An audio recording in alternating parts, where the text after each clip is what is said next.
Selamat pagi, salam sejahtera. Terima kasih karena menonton channel Nazilin Unity. Semalam saya menyinggung tentang perkara budget 2023 yang akan dibentangkan pada bulan Februari ini oleh Perdana Menteri kita, Datuk Seri Anwar Ibrahim. Perkara yang paling menarik perhatian netizen semalam ialah berkaitan dengan cadangan supaya Datuk Seri Anwar Ibrahim menaikkan harga getah kepada RM10 sekilogram dan juga harga kelapa sawit menjadi RM1,200 setan. Saudara, saya mohon anda habiskan video ini, tonton semuanya supaya anda pun jadi setuju. Selain daripada itu, anda share supaya semua orang dapat mengerti keperluan dan semua orang, terutamanya pemimpin-pemimpin yang ada di Malaysia, yang ada di Sabah, berjuang habis-habisan memperjuangkan kenaikan harga untuk komoditi getah dan juga kelapa sawit. Malaysia sudah terbiasa dengan bantuan-bantuan kepada rakyat. Ada bantuan rakyat Malaysia yang pernah diperkenalkan oleh Najib yang dipanggil BRIM. Ada juga bantuan satu keluarga Malaysia dan bantuan-bantuan yang lain. Selain daripada itu, kita juga biasa mendengar tentang bantuan awal persekolahan, bantuan musim tengkujuh dan sebagainya. Bantuan-bantuan ini semuanya baik. Bantuan-bantuan ini memang baik. Namun demikian, ianya pertama sekali bersifat sementara. Diberi hari ini dan tidak akan berlanjutan lagi. Hanya sekali dalam setahun atau paling bagus pun 2 kali setahun. Secara pribadi, secara kasarnya, bantuan seperti itu memang amat baik dan membantu. Namun, dari segi jangka masa panjang, ianya kurang berkesan. Kerana ia melibatkan dana kerajaan yang berulang. Jadi, oleh sebab itulah, banyak netizen menyambut baik cadangan rakyat Malaysia supaya Datuk Seri Anwar Ibrahim dapat menaikkan harga komoditi utama yang ada di Malaysia, yaitu getah dan kelapa sawit.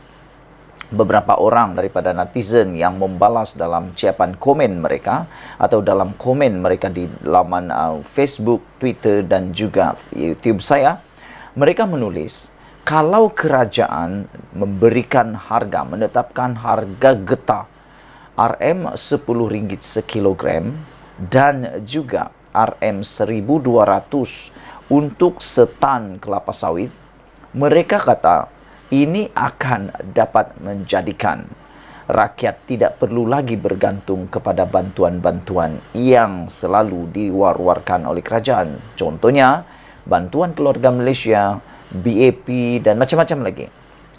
Saya setuju dengan cadangan itu dan saya fikir perkara itu bukan sesuatu yang mustahil.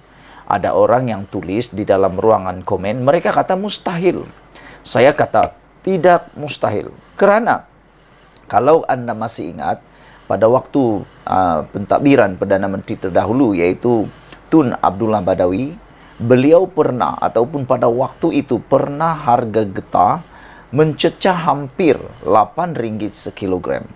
Dan pada waktu itu, saya masih lagi ingat, saya waktu itu sedang belajar.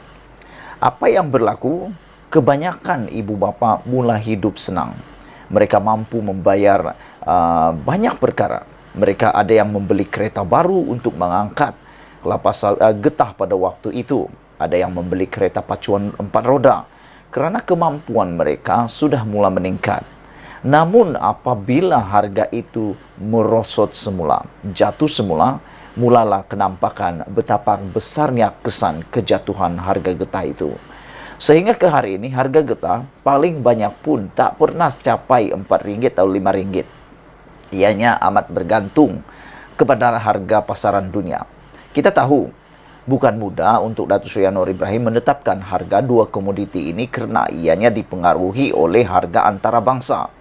Namun demikian, sebagai antara pengeluar minyak sawit dan juga getah asli di seluruh dunia, saya pikir kita mempunyai hak untuk menetapkan harga tersebut. Selain itu, daripada memberikan terus BRIM, memberikan bantuan-bantuan yang bersifat one-off, Lebih baik kerajaan memberikan subsidi bantuan ataupun subsidi terus supaya harga getah dapat ditetapkan pada harga ceiling paling rendah Rp10 dan harga kelapa sawit paling rendah Rp1.200. Dari segi politiknya, ramai orang tak cakap begini. Kalau ini benar-benar berlaku, kata mereka, Datuk Seri Anwar Ibrahim tidak perlu lagi takut untuk kalah tewas pada PRU 16 akan datang. Ramai bercakap kalau Datuk Seri Anwar Ibrahim betul-betul meletakkan harga itu tetap seperti yang dicadangkan kemauan rakyat ini dan dapat membantu sepenuhnya rakyat. Mereka kata pasti semua rakyat Malaysia akan menyokong Datuk Seri Anwar Ibrahim, mengundi Datuk Seri Anwar Ibrahim, kata mereka. Ada juga yang menulis, mereka kata nanti terjadi lagi cash is king.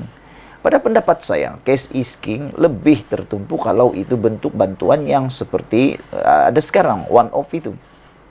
Tapi kalau dia menaikkan harga komoditi seperti getah dan kelapa sawit, ini dapat mendidik khususnya anak-anak muda, rakyat Malaysia untuk lebih rajin bekerja, untuk lebih sungguh-sungguh bekerja daripada menunggu. Saya sebenarnya sebagai pemerhati politik dan isu semasa di Malaysia, kadang-kadang saya terfikir juga ada satu sifat yang sedang tertanam yang mungkin perlu diperbaiki oleh rakyat Malaysia, yaitu sifat kita yang suka menunggu-nunggu bantuan daripada rakyat. Sikit-sikit ada masalah, kita minta bantuan daripada kerajaan. Sikit-sikit masalah, kita salahkan kerajaan. Itu sebabnya kadang-kadang saya terfikir, mungkinkah penyelewengan dan salah guna kuasa di peringkat teratas Malaysia adakah juga disebabkan oleh faktor rakyat terlalu mengharapkan bantuan kerajaan? Kalau itu yang berterusan, memang itu akan membahayakan masa depan negara. Namun, itu sebabnya saya sangat suka memilih untuk melontarkan cadangan netizen rakyat Malaysia ini. Saya menyokong sepenuhnya kenaikan harga getah sehingga mencapai RM10 sekilogram tetap dan tak berturangan lagi. Manakala harga kelapa sawit pula ialah RM1.200 setan, supaya seperti yang saya kata tadi, rakyat akan lebih sungguh-sungguh bekerja, dididik untuk berusaha dan bukan menjadi hanya meminta-minta menunggu bantuan daripada kerajaan. Mungkin Anda pernah mendengar pepatah mengatakan begini, daripada terus memberi orang itu ikan atau roti setiap hari, lebih baik kita mengajar dia, mendidik dia bagaimana memancing, menjala ikan supaya ikan itu lebih banyak, berlipat kali ganda. Lebih baik kita mengajar dia bagaimana membuat roti supaya dia tidak perlu lagi menunggu sahaja roti. Jadi saya pikir kalau kalau subsidi dan harga getah itu ditetapkan pada RM10 sekilogram dan kelapa sawit RM1.200 setan, ini mendidik rakyat bukan sekadar menunggu tetapi berusaha. Saya fikir ramai yang setuju dengan cadangan saya ini. Kalau kamu setuju, kamu boleh share kepada semua orang. Dan paling bagus, kamu share juga kepada mana-mana pemimpin supaya mereka tahu ini keperluan kita. Malaysia kita punya, kita juga sama-sama cintai Malaysiaku. Bye-bye.